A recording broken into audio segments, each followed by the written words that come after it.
You may remember a few weeks ago when we completely transformed a courtyard with a vertical wall system. And it made the place look better in every single way. Well, there was one thing I didn't show you, a small succulent box. And it's perfect if you don't have the space, if you don't want the whole theme, or perhaps you're a renter. And it starts with a really simple box. I'm using marine ply, and I've had it ripped down into strips. It can be however thick you want it to be. I'm just cutting some sides and a back now. The best thing about this project is it can be whatever shape you like. So with the bits of timber cut, it really is as simple as just screwing them together. I am going to put some glue on as well, just to hold it nice and tight.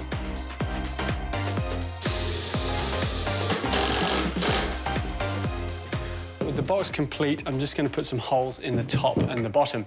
In the bottom is obvious, it's for drainage. In the top, though, I'm doing it so you can water the plants. Of course, you can take this off the wall and water it that way, but for ease of use,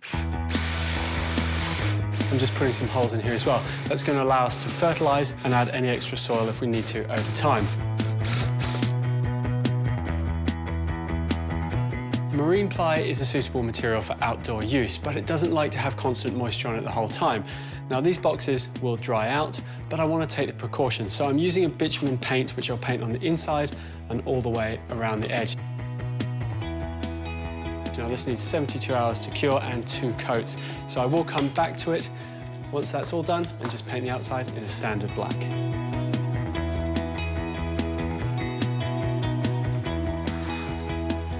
I'm just using a split batten to fix this to the wall. So this side will be fixed to the planter, this side on the wall, and you can see they'll just lock together.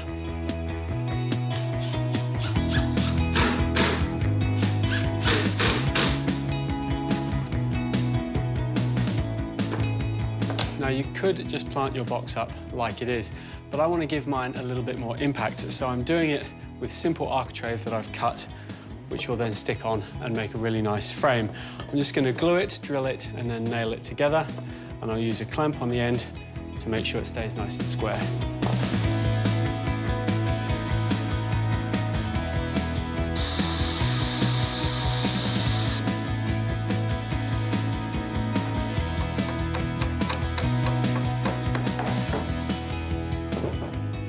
Now, you could leave this frame as it is. It will go nice and silver outside, or because it's the main thing you see, you could go for something a really nice and bright colour to go with the succulents in the box. I don't have that much creativity. I'm just going for straight white.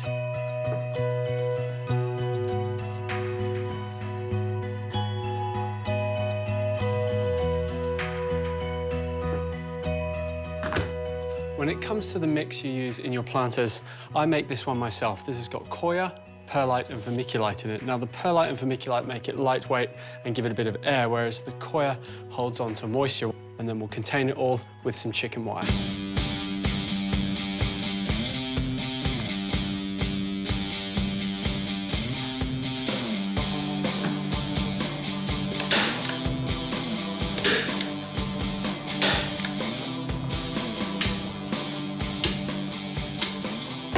Now, the next step is to get your frames on your planters before you put any plants into them. And the reason you do that is you don't want to damage the succulent leaves once they're in the box.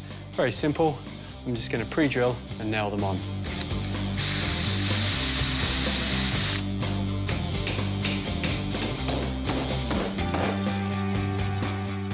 Now it's time to bring our planters to life, and I'm doing it with succulents because they can handle the dry, they can handle sun, and they're just perfect for this sort of thing.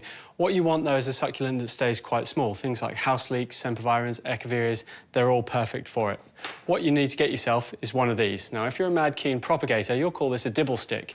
If you're a normal person, you just call it a stick.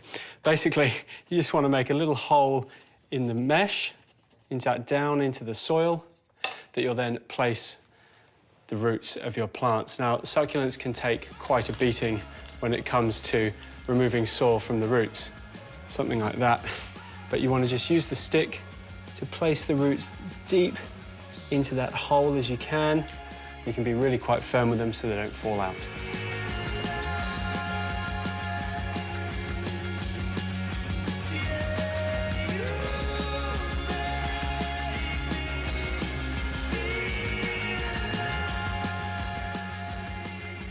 Well, there you go. I think you can agree these look pretty spectacular. And of course, ours are going up flat on a wall like this, but they look just as good on a coffee table like that. You might even want to give them as a gift. And I think you'll agree, they look pretty good on social media.